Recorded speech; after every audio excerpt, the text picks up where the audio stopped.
Great to have you back in this next module. Now we're almost through our 5 days of focus. Today, what we're going to have a look at is self love and zone in on unconditional self love. We're going to explore our own journeys and why, for many of us, that's an important issue when it comes to recovering from burnout. Our developmental journeys, we put a lot of conditions on our own self love. So we're going to unpack that together today, as well as explore how to unlearn those and relearn that unconditional self love and indeed gaze in the mirror in wonder, a completely different way of seeing ourselves, which is so important in the recovery journey from burnout. So let's get into it now. Right, let's start our learning session, the in focus part of this module. As I said, we're going to be getting into the practicals of unconditional self love, why it matters, how we see the world, our developmental journeys, and practical things we can do. I want to begin with Frida Kahlo's famous quote that we need to fall in love with ourselves, with life, and then with others. And that's going to be a frame as we work through the learning part of this module together. To set intention here, I want to address, when we think about burnout, why unconditional self love is worth our time, why it matters, why I want you to really think and learn deeply in this session with me. It matters because nature has ordained our existence. We have a right to be here and to love and care for ourselves unconditionally, simply because we exist. And we explored that earlier on in this program, the natural and religious views about why we belong in the world. But our nurture experiences require us to adapt in order to belong in our families, in society, and we adapt in response to these conditions placed upon us for acceptance. And here's where it gets interesting. If care or love is removed from us in order to force us to adapt, we're going to internalize this. If people won't praise us or be kind to us if we're angry or upset, well, we're going to start to dislike our own selves, the angry or upset part of ourselves, because that's going to risk rejection from others. So we don't want to feel those things or do those things. And so we place conditions on ourselves. We stop loving ourselves unconditionally. We disconnect, suppressing our undesirable emotions, and we start to lose touch with our true identity. And burnout, well, you can hopefully join the dots there. It's inevitable if we're in this pattern of suppressing emotions and disconnection from ourselves. And so, unconditional self love is really what we're aiming for when we consider the longer journey of recovery and reconnection.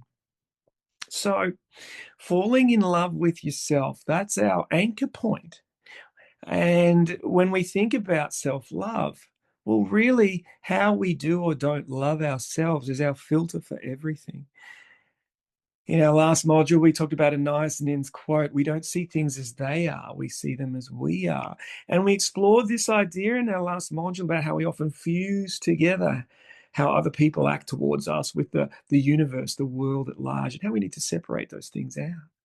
But if we think about self-love then, well, whether we conditionally or unconditionally love ourselves becomes a filter for all those other things. Indeed, self love is like the glasses we see everything through. And so it becomes obvious then, if we're burnt out, that we might need to entertain this idea we engage in a lot of conditional self love. And then the ideal opposite state of that is unconditional self love. And I put it out there to say, if you unconditionally love yourself, then burnout's not actually even possible. So let's explore this idea. Now, conditional self love doesn't just happen, you don't just wake up with it. It's part of a difficult, dare I say it, normal developmental journey for all of us who've ended up burnt out. And if we take this as a timeline, we can consider our birth, our early years, and those very early times are what I would suggest to you is a state of unconditional self-love. And there's this little peek there, little photo. When I was like that, I was in love with the world, myself. Everything was grand. I don't have any memory of that. I had no language at the time. But if you just tune into that expression there, you can see this sense of joy. But our journeys, move on from those very early states into conditions. And indeed, if this line is dropping away from unconditional self love, so much goes on for those of us who have burnt out in our early years, where there are conditions placed upon us, where our carers put us down or admonish us if we're angry or stressed or displaying those emotions. So we start to worry and try to stop ourselves from feeling or expressing these things. And then it just goes on from there as we explore the world and we do the wrong thing. Again, there's the risk of consequence, and we don't want to do that. And it just goes on into childhood now and adaptation and getting along with others. Around about here, of course, we have memories. We have language, and we can start to access and consider all the different things that may have shaped us.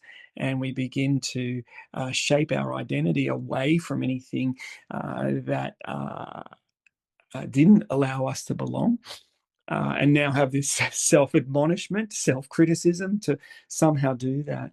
And then obviously into our teenage years, where a lot of that material possession and peer group pressure really influences how we see ourselves. And then here we are, functioning well most of the time, but there's a bunch of stuff perhaps beneath the surface that isn't helping us, that is taking us away from who we truly are, way back to that photo on the other side. And a bunch of emotional suppression tendencies that we have moved beyond simply not getting into trouble or not losing love of others, but now we're deeply ingrained in disliking those parts of ourselves. Just to paint this picture about conditional self love a little deeper, I want to give some specific examples of this that you might want to consider if this is relevant to you. The first example is the feeling of negative emotions. When you feel sad or angry, do you dislike yourself before it? Do you wish you weren't like that? Do you admonish yourself? Most people do. And if so, well, hey, that has its roots way, way, way back in time. And you might need to just settle with that with compassion and openness as you consider how you might untie that knot if that's part of your puzzle with conditional self love. Social rejection, again, it's hard in our Western world not to grow up with this one. When others sort of admonish us or withdraw their love from us, it's only a matter of time before we change our worldview and we withdraw our love from ourselves again to try to protect that early childhood onwards. A lack of achievement. This one's a big one when I'm doing the work on myself in recovery and reconnection from my burnout. And here, what happens, of course, is we get praised by others when we get good results. And so getting good results becomes important for our own self esteem. And if we don't get good results, if we're not somehow special, if we're not good at something, then we don't actually have a way to self love. Yeah, I'll share more about that one for my journey in the second part of our module today. And then lack of material possessions. This is another one where childhood teens kind of onset, but we become way more aware of fitting in and status. And if we don't have those things that create that fitting in and status, those material possessions, we feel outside the group.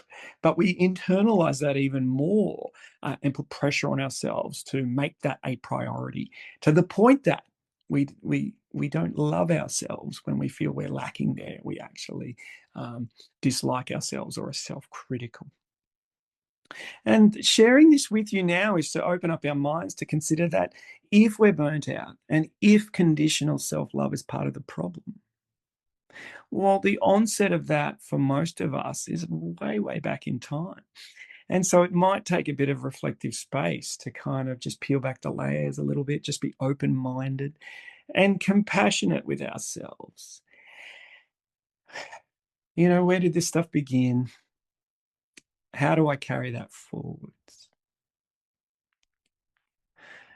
So, again, I just want to keep anchoring to this wonderful quote from Frida Kahlo. We know that we began our lives falling in love with ourselves. We were born into this world in wonder and amazement. And we've just looked through how, for most of us, our journeys quickly move from unconditional self love right into conditional self love and lots of self criticism and admonishment and separation from our negative emotions and separation perhaps from our true identity. And then in midlife or later in life, here we are, burnt out, needing to reconnect. So, what is this reconnection journey? How do I go from conditional self love as an adult, burnt out, to embrace this unconditional self love that has long since left me? That has long since left me, that I may not even comprehend in some structural ways. In faith, I can accept that that's a good idea, but I really don't know what you're talking about, Dr. Pete. I really don't get it. Well, there's two things that we can consider, two practical things that we could actually do. And on the other side of doing that stuff, we could be saying, okay, I see where this is going now. I feel equipped. I feel like I've got some tools. But to go there, we've got to engage in this process of unlearning. You must unlearn what you have learned. If you're my age, in the middle years of your life, you'll know this famous quote from Yoda in Star Wars with Luke Skywalker. And it's really hard to unlearn something that we've learned, something that's unconscious, that's just habit, that perhaps we don't even see as a real problem. It can be really difficult to unpack that and start to move and change that. And so, again, we need to be patient with ourselves and just give ourselves space and time, particularly in this area of unconditional self love. And here are our two strategies we're going to focus on: how we change our belief patterns about self love, about ourselves, and then how we reshape our emotional experience of self love, the feelings attached to it.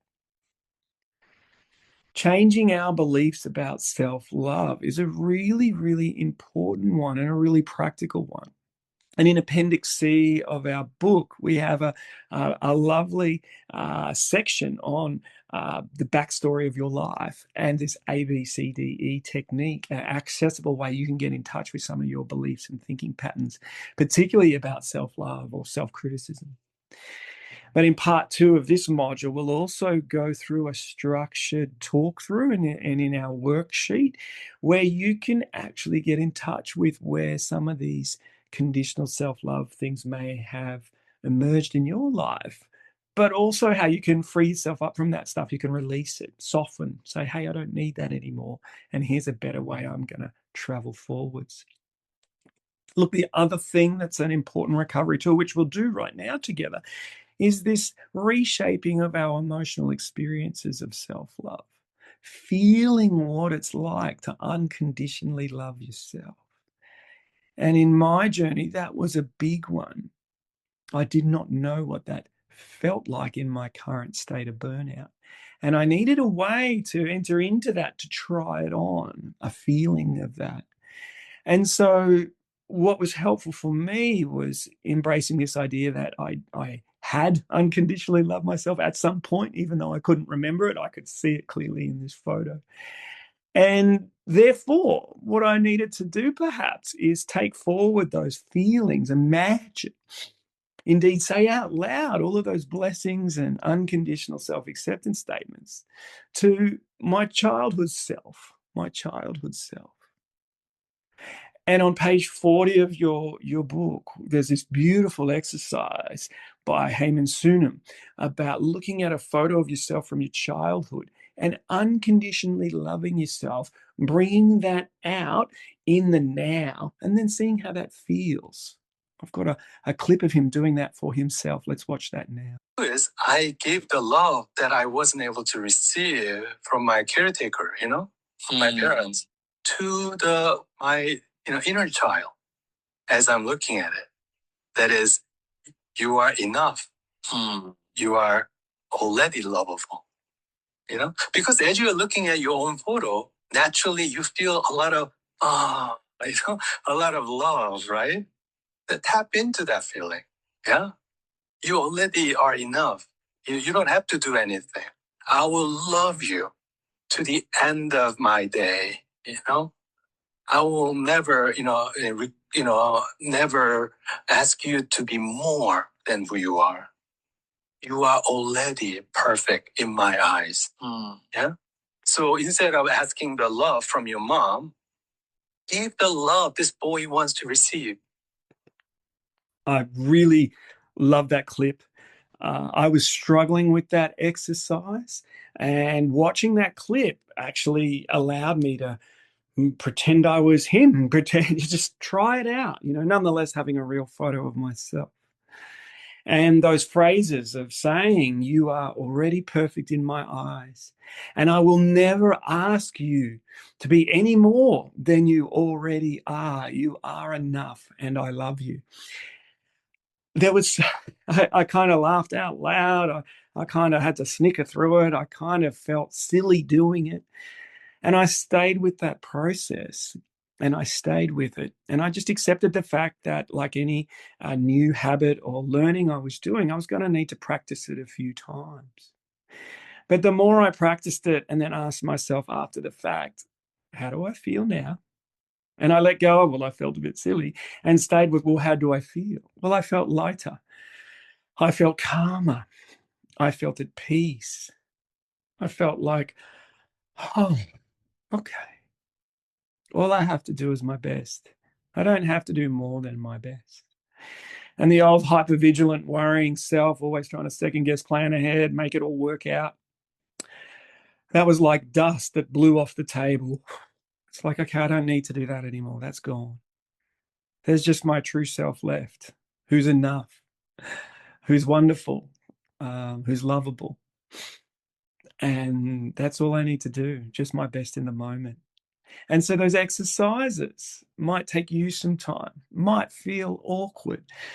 But if that's part of your burnout picture, conditional self love, and the need to have a whole new emotional template for embracing unconditional self love, then be encouraged and stick with it. Because where we're going with this, our end goal, is not just to be able to do that on a photo when you were little, but to be able to look in the mirror now and gaze in the mirror in wonder. Yeah? Gaze in the mirror in wonder. Okay. More beautiful or less beautiful than other people, but you are enough and you are wonderful, and you have a right to be here and belong. And you can say to yourself, I love you. I love you. You're doing a great job. Hey, wonderful. Let's try again. Yeah, let's be kind to ourselves. Let's make the most of this moment. And that's what this is about, to be able to live from this moment forward in a state of unconditional self love, to be able to keep moving forwards on your goals, apologize when you make mistakes, be imperfect, be human, but do it in a way where you're not putting conditions on yourself to love yourself. You are granting yourself the compassion and the love that you have a right to feel, that existed when you were born, that can exist within you now. And so that's our learning set about unconditional self love, about why it matters. How, when we only love ourselves in certain conditions, when we become too critical of ourselves, burn out, and losing touch with our identity is inevitable. How it's normal for all of us who've burnt out on this journey at various markers in our lives to have ended up in a state where we've got all sorts of conditions on how we accept ourselves and love ourselves, buried deep within us, not really in our conscious space. But how, with some practice with our thinking patterns, and indeed some changes in saying things out loud and attempting to invoke some different emotions to feel it differently, if we persevere with those things, we can bring ourselves closer to that state